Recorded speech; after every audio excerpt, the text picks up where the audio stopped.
Welcome to the Leo. Sharmila ఎవరు అంటే మొగమాటం లేకుండా తడుముకోకుండా జగనన్న వదిలిన బాణం అని చెప్పి ఇప్పటి వరకు అందరూ చెబుతూ ఉండేవాళ్ళు. అది ప్రతిపక్షాలు చెప్పాయి, జగన్మోహన్ రెడ్డి అలాగే వైసీపీ నేతలు కూడా షర్మిల అంటే జగన్ వదిలిన బాణం అని చెప్పి చాలా గర్వంగా చెప్పేవాళ్ళు.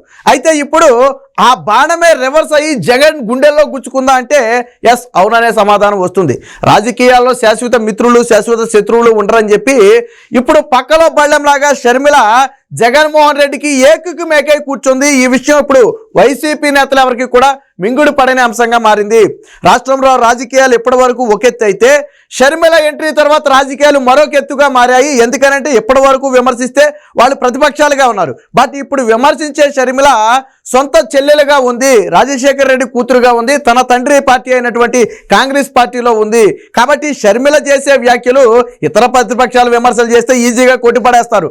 బట్ షర్మిల విమర్శలు చేసినప్పుడు అంత ఈజీగా కొట్టిపడేయడం కుదరదు. జగన్మోహన్ రెడ్డి అనేక ప్రశ్నలకు సమాధానం చెప్పాలి. నిన్న ఏపీ పిసిసి అధ్యక్ష బాధ్యతలు స్వీకరించడానికి వెళుతున్న షర్మిలను జగన్మోహన్ రెడ్డి ఆదిలోనే అడ్డుకునే ప్రయత్నం చేశాడు. అక్కడే కొన్ని సంచలన వ్యాఖ్యలు చేసింది షర్మిల. ఇప్పటి వరకు అన్నా అన్నా అన్నా అనేది, బట్ నిన్న మాత్రం భయపడుతున్నావా జగన్మోహన్ రెడ్డి గారు అని చెప్పి అన్నా అనే పదం లేకుండా జగన్మోహన్ రెడ్డిని సంబోధించడం జరిగింది. అంటే ఒకసారి ఆలోచించండి, నిన్నటి వరకు అన్నా అంది షర్మిల, కూడా తాను జగన్ వదిలిన బాణంగానే చెప్పుకుంది.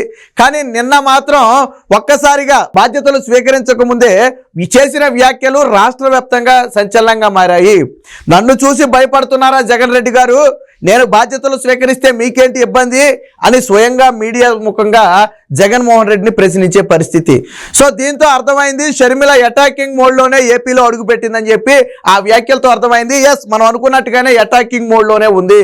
బాధ్యతలు స్వీకరించిన తర్వాత జగన్మోహన్ రెడ్డి మీద కొన్ని సంచలన వ్యాఖ్యలు చేసింది. ఇలాంటి వ్యాఖ్యలు కాదు, వాటికి జగన్మోహన్ రెడ్డి ఖచ్చితంగా సమాధానం చెప్పాలా. రాష్ట్ర ప్రజలు కూడా వాటిని పరిగణలో తీసుకోవాలి. ఎందుకంటే షర్మిల కొన్ని కీలక అంశాలు లేవనెత్తింది.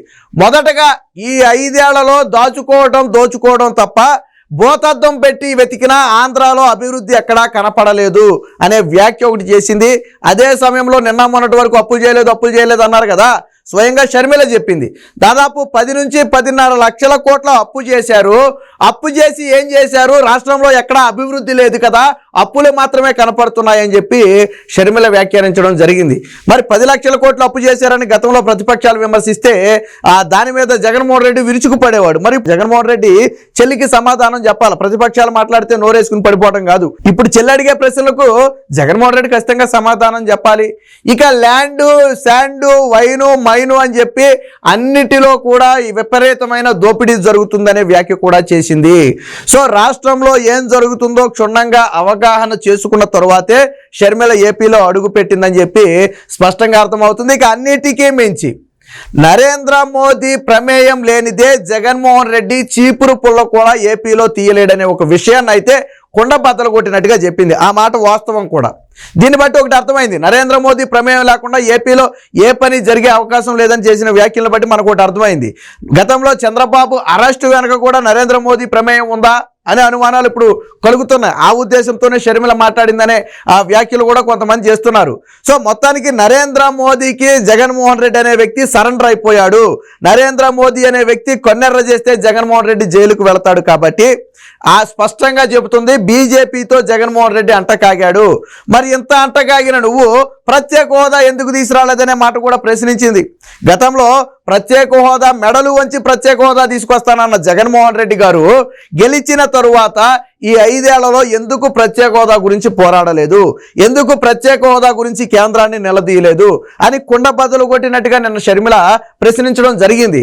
అంటే రాష్ట్రంలో 5 ఏళ్లలో ఏం జరుగుతుందో షర్మిలకు స్పష్టంగా అవగాహన ఉంది. అయితే ఇక్కడ ఇంకొక మాట మనం ఖచ్చితంగా ఒప్పుకోవాలి. వాస్తవానికి షర్మిల వచ్చినప్పుడు కొంతమంది అనుమానపడ్డారు, అన్న మీద ఎదురు తిరిగే అవకాశం లేదు, అన్నను విమర్శిస్తే ఏం జరుగుతుందో తెలుసు, బాబాయి గట్టిన బతి ఎవరికైనా పడుతుంది, ఆ విషయం షర్మిలకు కూడా తెలుసు. అని కొంతమంది వ్యాఖ్యానించారు. చాలామంది కూడా అలాగే భావించారు. అన్న మీద ఆ స్థాయిలో విరుచుకుపడే అవకాశం లేదు. ఒకవేళ ఇదేమన్నా షర్మిల జగన్మోహన్ రెడ్డి ఆ డ్రామా ఆడుతున్నారనే అనుమానం కూడా ఉంది. బట్ కానీ ఇక్కడ స్పష్టంగా షర్మిల ఎప్పుడైతే జగన్మోహన్ రెడ్డిని అటాక్ చేయడం మొదలుపెట్టిందో ఖచ్చితంగా జగన్మోహన్ రెడ్డి వదిలిన బాణం అయితే కాదని చెప్పి అర్థమైంది.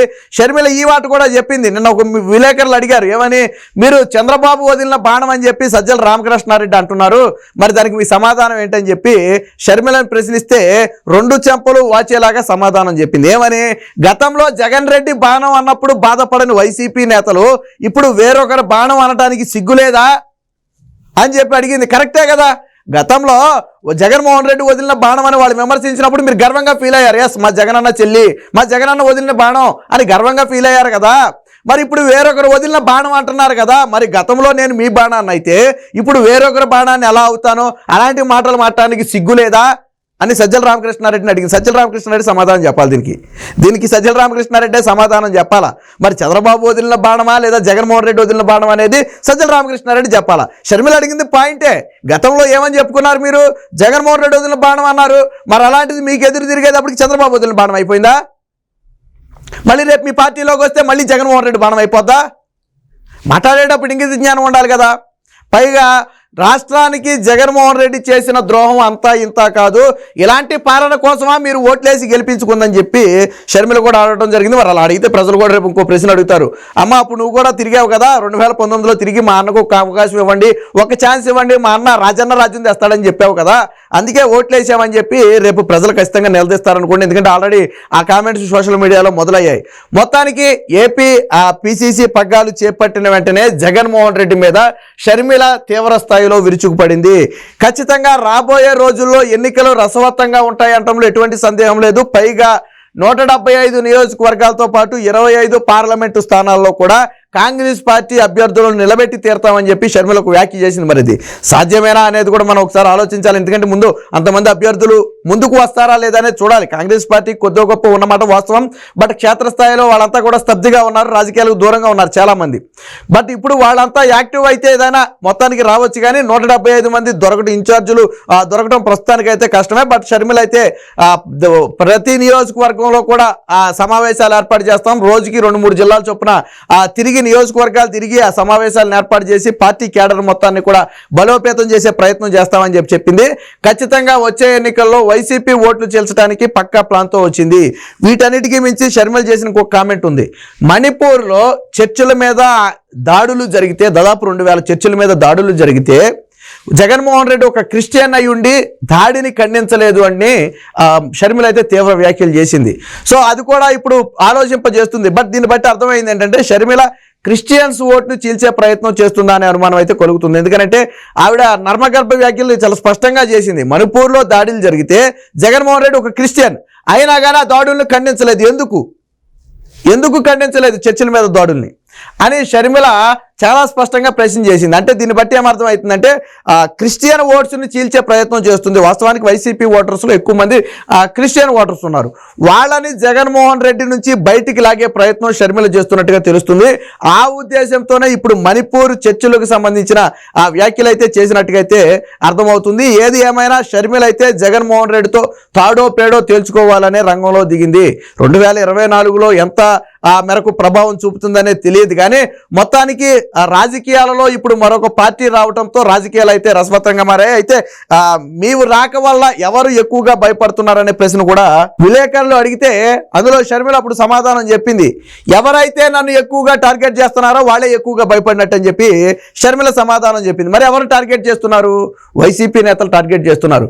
షర్మిల నిన్న 2 విమర్శలు చేసిందో లేదో వైసీపీ పేటీఎం బ్యాచ్ ద్వారా మళ్ళీ అమనా బూతులు తెచ్చటం మొదలుపెట్టారు. వైసీపీ అంటేనే బూతులు, బూతులు అంటేనే వైసీపీ. అలాగే తల్లి చెల్లి మన తన భేదం అనేది ఏం ఉండదు. వదులుతారు, కుక్క బిస్కెట్లు వేసి వదులుతారు, ఇష్టం వచ్చినట్టు మాట్లాడతారు. నిన్న షర్మిల 2 మాటలు మాట్లాడిందో లేదో, నిన్నటి వరకు మా షర్మిల వైఎస్ షర్మిల అని ఇప్పుడు మోసురుపల్లి షర్మిల అంటున్నారు. సరే దాన్ని పక్కన పెడదాం కాసేపు. ఇష్టం వచ్చినట్టు నువ్వు రాజశేఖర రెడ్డి కడుపునే పుట్టావా, ఆ రక్తం పంచుకునే పుట్టావా, జగన్మోహన్ రెడ్డికి చెల్లెలెట్ట అయ్యావు, ఇదేనా నీ బ్రతుకు? ఇలాగా అంటే పుట్టుకనే ప్రశ్నించే స్థాయికి వైసీపీ కార్యకర్తలు దిగజారిపోయావు. నువ్వు రాజశేఖర రెడ్డికే పుట్టావా, ఎలా పుట్టావని చెప్పి సోషల్ మీడియాలో వైసీపీ కార్యకర్తలు విపరీతమైన ట్రోల్ చేస్తున్నారు. నిన్నటి వరకు మొన్నటి వరకు మా షర్మిల అని 2019లో వాళ్ళే ఓన్ చేసుకున్నారు. అంటే పేటీఎం బ్యాచ్ ఎప్పుడైనా సరే రాజకీయంగా ఎదుర్కోలేనప్పుడు వ్యక్తిగతంగా విమర్శలు చేసి దాడులు చేస్తారు. అలాగే ఇప్పుడు షర్మిల మీద వ్యక్తిగత విమర్శలకు దిగారు. నేను మొదటి నుంచి చెప్పా, ఎదుర్కొనే దమ్ముంటే రాజకీయంగా ఎదుర్కోవాలా, ఎదుర్కోలేని వాడు ఇలా వ్యక్తిగత విమర్శలు చేస్తారు. గతంలో ఆ పవన్ కళ్యాణ్ వ్యక్తిత్వం మీద కానివ్వండి, చంద్రబాబు గారి వ్యక్తిత్వం మీద కానివ్వండి ఎందుకు విమర్శలు చేశారంటే రాజకీయంగా ఎదుర్కోలేక.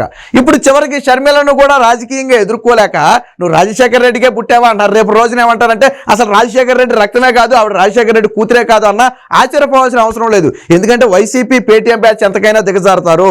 జగన్మోహన్ రెడ్డి నేతృత్వంలో, సజ్జల భార్గవరెడ్డి నేతృత్వంలో పనిచేసే వైసీపీ సోషల్ మీడియాకు తనా మన భేదం అనేది ఉండదు.